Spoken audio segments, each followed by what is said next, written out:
why black intellectuals remain subordinated to white intellectuals. Why it is like that? What is this that the white person has in order it can never be equal with the black person?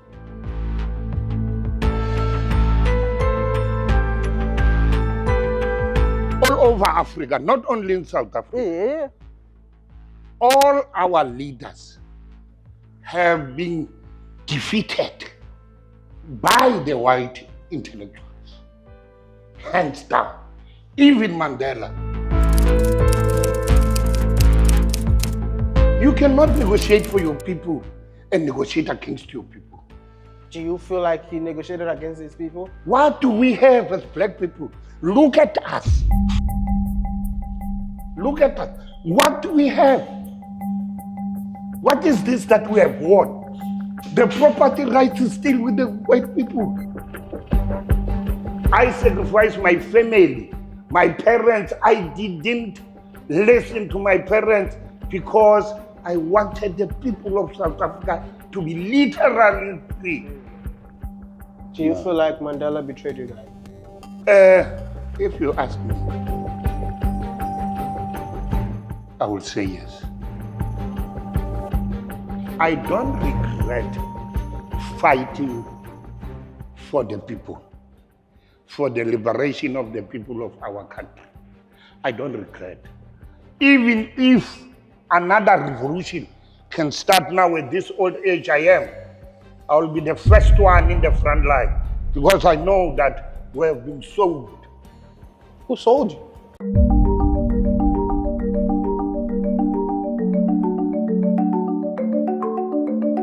Welcome to the mother city of South Africa, Cape Town to be precise. What a gorgeous, beautiful city. But hey, you cannot visit this beautiful city without visiting the most famous island in the entire world. The island that kept so many political prisoners, such as the father of this beloved nation, Nelson Mandela.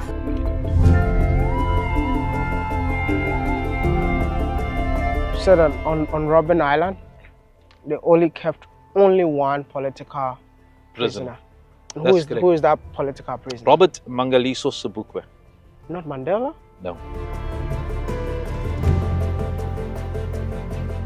So Robben Island is just 30 minutes by boat off the coast of Cape Town. Hope you're gonna have a good time. Definitely. Don't cry a lot. Oh wow, it's something that is gonna make me cry?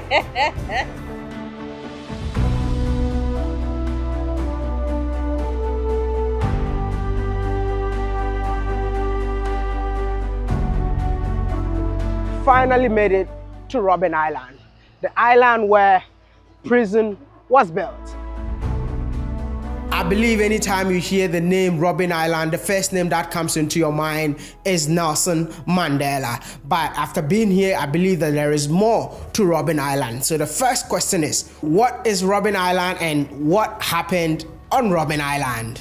Robben Island, it was a leper colony first. I think after some deliberation with the white government, they decided to turn this island into a prison to keep prisoners. So now, in other words, I will call Robben Island a place of resistance. Islands around the world was always deemed to be ideal dumping grounds or prisons. In this case, Robben Island was also deemed a prison. From the time the Dutch East Indian Company passed the Cape looking for food and fresh water, the island was identified as an important space. Food, fresh water was found here in terms of seals, penguins, seabirds. By the way, the name Robben is a Dutch word for seals that was in abundance. But one uniqueness of the island was that they found the island uninhabited by man. And with that, it left the perception that the man of the Cape had to be uncivilized, no idea on how to use the sea. And when the Dutch eventually took over in 1652, with the perception that the man over there had no clue on how to use a sea. They thought this could be a perfect jail. This is how Ochumatu or Ochumau became the first recorded prisoner. That was 1658. He builds a boat, and by 1659, he was the first successful escapee. In other words, islands like Robben Island was always the ideal prisons, a space for the out of mind, the out of sight to society. And history will just show how this island was used as a place of imprisonment up until 1996. It started in the 18-something with the Makanas and all other leaders who resisted colonization of the white people in South Africa. So, in short, Robben Island is more like a political prison. Yes. For anyone who go against the government. Yes. I am here to educate myself, and I'll use this platform to educate you all in your various houses. But I'm super excited that my tour guide for today will actually be one of the former political prisoners on this beautiful island, because I believe that his voice will be authentic and echoed in our ears, just like what happened in the past.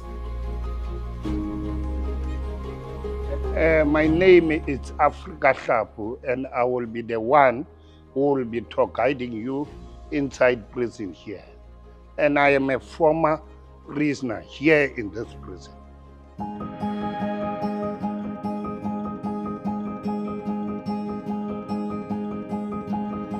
When we were brought on Robben Island, we were escorted by a warder from the harbor there up until here. When that warder arrives here, he will knock 3 times for the warder to open here. And the warder will receive us. The one outside will return back to the harbor. How long were you sentenced in here? I was sentenced to 45 years imprisonment, but the sentence had to run concurrently. So effectively, I was doing 20 years. So how long did you stay in Robben Island? Robben Island, I spent 11 years. 11 years here on Robben Island. Were you here when Mandela was here? No, when Mandela was here, Mandela was already transferred to Portsmouth prison. This was the administration block of the prison. That's where the planning and the decision-making concerning prisoners was done. And then here, it's an armory room. That's where all arms were kept. The R4, the R5s. For any event that there's an uprising in prison, they will take those arms and use them to prisoners. Yes. As I have told you, that the warder that receives us from the first door, he's the one who will put us and bring us to the reception. When we are here at the reception, we will be told that we must strip all our clothes off, and we will be told to stand naked as we are.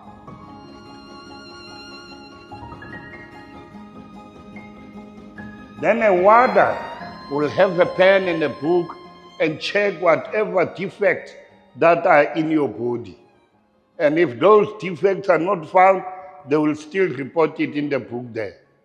But what is happening after that, you will be registered at reception, you will be given a prison card, you will be given a prison number, not the number of another prison.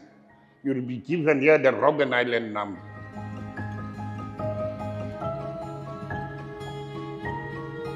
And then here, it's our study office. We were allowed to study at Robben Island, but we were constantly reminded by the authorities that education in prison, it's not a right, but a privilege. So therefore, whenever the head of prison wants to remove or take your studies away, he will do so without being questioned. And then here, it's a center office. All our internal communications were controlled here. And our external communication were controlled here. You're talking about communication by Internal letters that we write from there. They all, before they go out, they must come here. People who were working here were the security forces, the intelligence guy, and the warder. Why? If ever anything that is incriminating against you is found in your letter or in anybody's letter, you, prisoner, you will be charged. And the possibility of a death sentence you might get through the letter that you wrote. Do you ever witness a death sentence? There are many who were sentenced to death from Robben Island to Pretoria. Here, it's our hospital. The Dr. Zebo will come once a month to come and examine us. But what happened, some comrades, they went out of this prison being mentally imbalanced. And some of them, they were given a medication that made them zombies.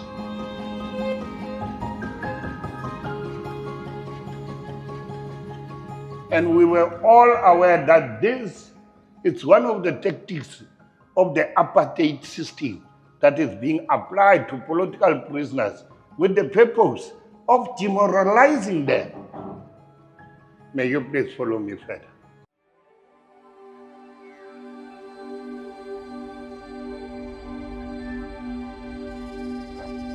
The charges that were leveled against me, it was conspiracy,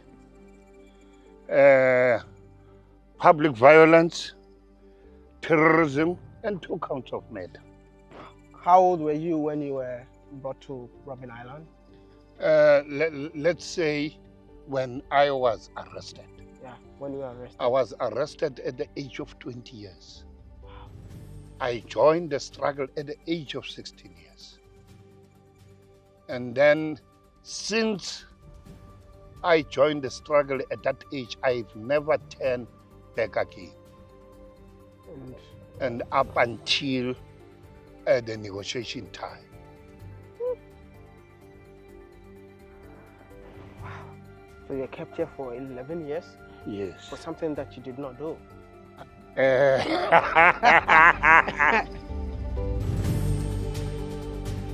Were you a terrorist? No, I was not. So you literally spent 11 years of your life in here Yes. for something that you did not do? We were fighting. Yes. We were fighting. That's your right to fight for your people. Yes. But now you remember that when they classify you, when they arrest you, they classify you as a terrorist. You see? How was the situation like when you found yourself in here? When I found myself here, I was prepared for any probabilities, death or whatever, because I knew that why did I came to Robben Island? Because of the just cause. And being led by Oliver Tambo, I had a hope that we will be free. And indeed, Oliver Tambo pushed so much that we went to negotiations table. The 2 photos that you see here, these photos were taken in the 60s, secretly so. These photos found their place at the United Nations. The South African government became so shocked to see these photos at the United Nations. And that was the time when the South African government was expelled from the United Nations because of its inhuman system of apartheid. How will you describe the conditions in here during apartheid? During apartheid time, the conditions here were very horrible. How horrible? Horrible in such a way that in the 60s, the Mandelas and all other prisoners who were here, they were physically beaten by the warders here. There were two vicious slain Hans brothers who once beaten a comrade in the quarry there. And what they did, they dug a hole for that comrade and put that comrade in that hole up until to the neck level.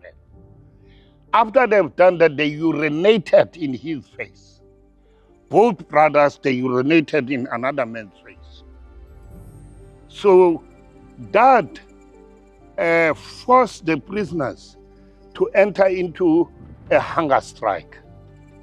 While they were on the hunger strike, because the authorities, they feared to be exposed internationally, prisoners demanded that the Kleinhans brothers be expelled from Robben Island. And indeed, those two brothers, they were taken away from Robben Island and they never came back here again.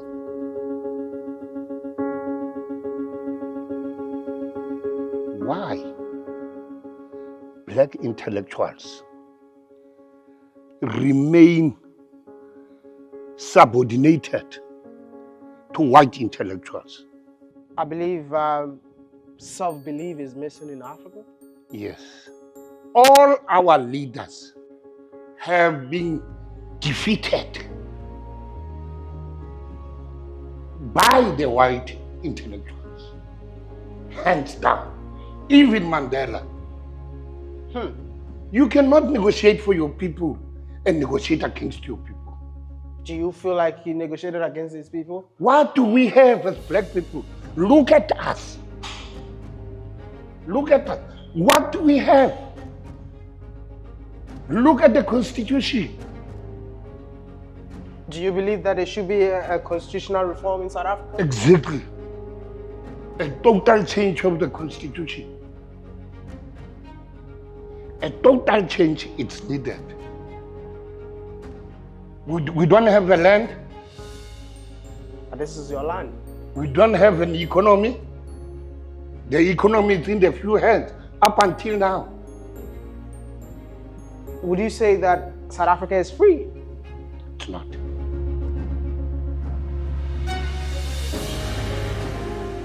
South Africa, it's not. Still a long way. Maybe what is coming up, if it is not harnessed properly, it is going to be an anarchic revolution in South Africa. If it is not harnessed properly, there's going to be an anarchic revolution. That is why it needs to be properly harnessed by the sober-minded leadership. We don't hate white people, but it is unfair for them to take everything, their minds and everything, and force our leaders to deny that even Freedom Charter had a part that talks about nationalization. And the leader says that there is nothing of that sort. What is that type of a thing? That's why I wish sometimes to die.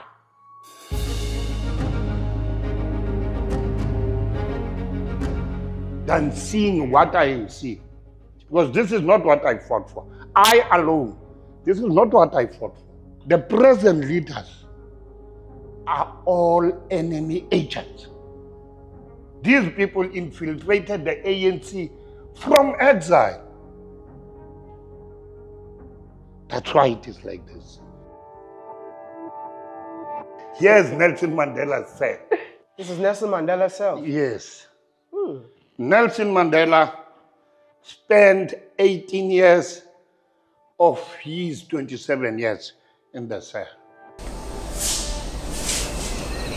One of the things that is difficult for me to comprehend is that we spent such a long time here. And there were moments of joy. But of course, there were painful moments because the apartheid regime was an expert in persecuting people psychologically. May I ask you a question? How was that tall man sleeping in this cell? Just look at the cell, enter inside. Probably has to pull his legs on the wall. Sleeping like this. He must sleep diagonal. He can't sleep straight. The head must be in the corner, the other legs must face this side. So, what was he sleeping on? Is it like original state? Yeah. Here? Yeah, this is, on top of that. With the information we sometimes get from this social media. And we got shocked. And sometimes you don't know whether to believe this or not to believe it. I, for one, Africa Hlapu, who can die at any time, at any moment, I am saying we are not free. What is the kind of freedom that you're looking for the The people kind of of South Africa? freedom that we are looking for is the collective life of our people. No one must go hungry in this country. In the country that is so rich, South Africa is rich of minerals. And all its minerals are not being controlled by the people of this country, are controlled away. The gold goes here to Queen Elizabeth. There he is keeping the gold in his house there, her house. And the gold goes to America and comes back very expensive to you. I don't wear. This is the cell I slept when I was here at B section. In that cell, it was Wilton Mkwai. And then further down here, it was Tabo's father, Governor Mbeki. I'll always hold Governor Mbeki at the highest esteem because Governor Mbeki gave me a very good short lesson that he said to me, you know what? You must respect leaders, but never be docile to any leader of the movement. That simply means don't agree to anything, even if you see this leader is wrong. You must say yes. When the leader has money, you must say yes, but your people are dying. Because the leader is a billionaire. Never. It can't. I sacrificed my education. I sacrificed my whole being for the people, not for myself. I sacrificed my family, my parents. I didn't listen to my parents because I wanted the people of South Africa to be literally free. You don't come with intellectual terminology to me and tell me that this cannot be implementable. While we were fighting, this was our policy document. Freedom Charter. Then at the end of the day, you tell me that it's no longer implemented because you're negotiating. Are you saying that the negotiations never helped the black people of South Africa? No, not at all. There's nothing from the negotiations that helped the people of South Africa. Let them give you evidence. What is this? Why people are still in the barren lands where they cannot produce nothing? Why people are still cramped in the 13% of the land? And the whole other percentage is within the white hands. This Western Cape that I'm talking about, sooner or later it's going to become an independent country. How do you, as a leader, agree to that? Allowing one of your provinces to become an independent country, just like Oranje. That's what Mandela agreed to that. Now Western Cape is coming. Helen Zille wants an independent Western Cape to become an independent country. Do you feel like Mandela betrayed you guys? If you ask me, I would say yes.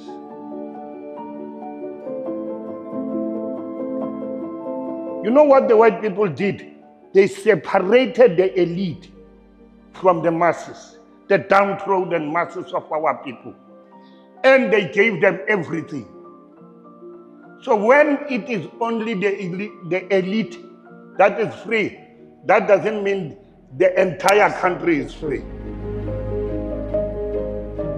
Do you regret fighting for your people? Yeah, thank you for that question. I don't regret fighting for the people, for the liberation of the people of our country. I don't regret. Even if another revolution can start now at this old age I am, I will be the first one in the front line because I know that we have been sold. Who sold you? They know those who sold us.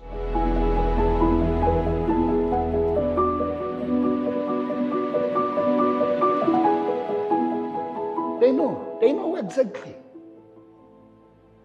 We're not free. If you say we're free, we are from Ghana. No? Yes. Compare Ghana and South Africa now. Go to the townships and see what is happening.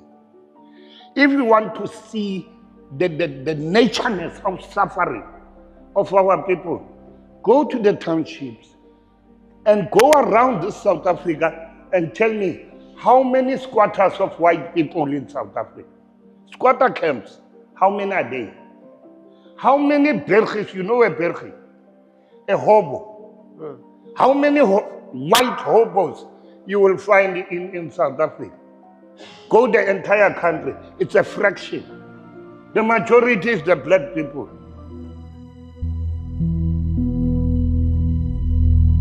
What many might not understand is that the apartheid government didn't regard Nelson Mandela and others kept in that jail as political other than criminal. Because according to them, they had broken the law of the country, the court of law found them guilty, and therefore they were sentenced to jail.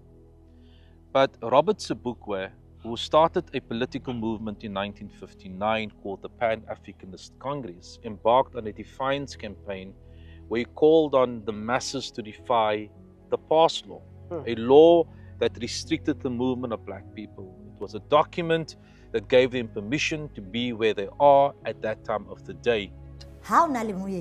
Even if you had a visitor in your house, she said, you'd have to report them to the police station.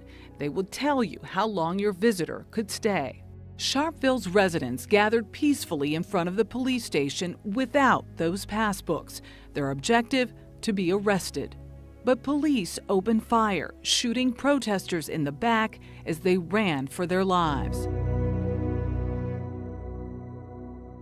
A day the world got to know as the day of the Sharpeville massacre, when 69 people were shot and killed by police in front of a police station. He was arrested, he was charged, he was found guilty for incitement, and he was sentenced to 3 years. He served it out in Johannesburg. But it was also a time when the apartheid government was trying to suppress an uprising by banning political movements, changing legislation. By 1962, Robben Island became the jail. You saw it. But in the midst of all of this man was about to complete a prison sentence. But by now, he became the leader of one of the most powerful movements of that time. And instead of releasing him, Parliament passed a special legislation known as the Sobukwe Clause.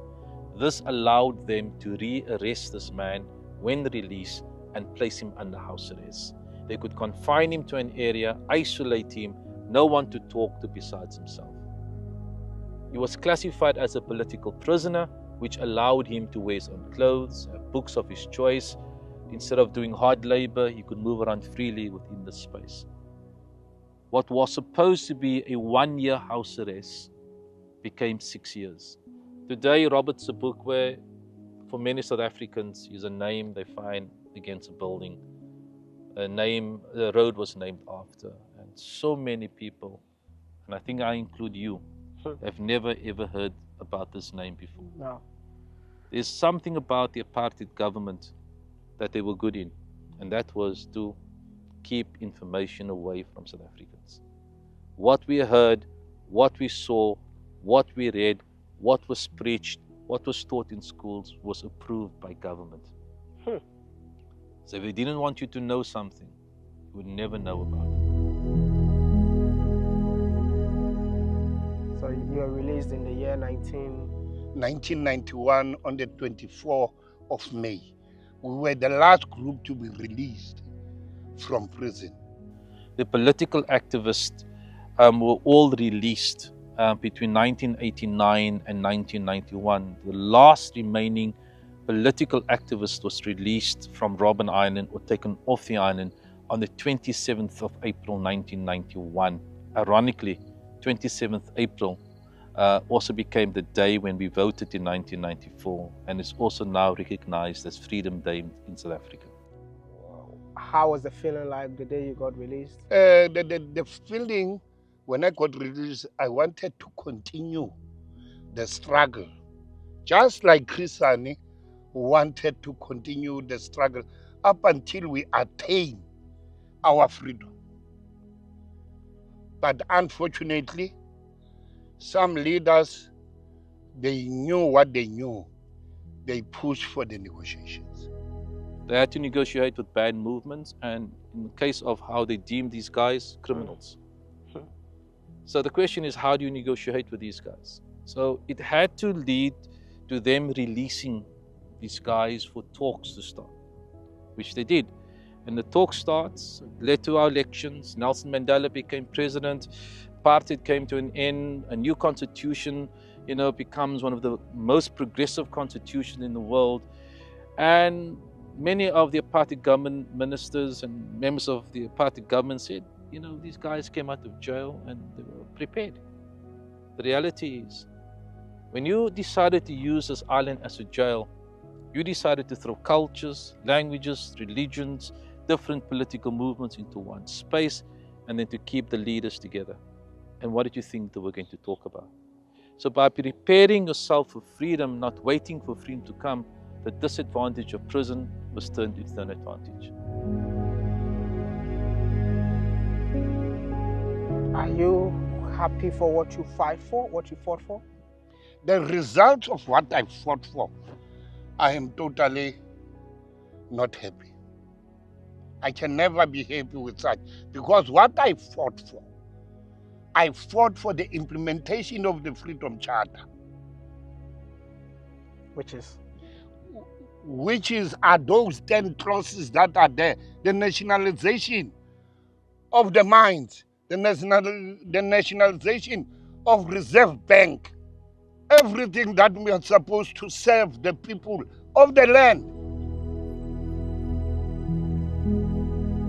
On the 11th of February 1995, 1,200 former prisoners returned. And imagine you're standing in this quarry now. You came back to this jail where you dreamt about freedom, you talked about it, and you're standing here as a member of parliament, as a minister, as an ambassador, as Nelson Mandela, president of South Africa. And the conclusion of this reunion was supposed to be simple protocol conclusion. President Mandela will greet, he will leave, but as he was walking out, he picks up a stone and got to this point, stood what looked like a moment of reflection and laid the stone down. And every other former prisoner followed, one after the other. Today, in many ways, we can look at the stone and say, that prisoner, that Africa came here as an individual. He would have differed, be it culture, language, religion, but the reason why he was here, he fought one enemy called apartheid. And today, this pile of stones is our monument of the triumph of the human spirit of adversity. the triumph of the human spirit over all odds. Every day, I load people on the harbor, and there you have 45, 50 people sitting in a big bus. And then you ask where you're from, and it's England, it's this country, it's that country, and you now realize that every day I have people with different cultures, languages, religions, political understanding sitting in one space. And then the flame of this monument continues to burn with every journey that comes past and through this island.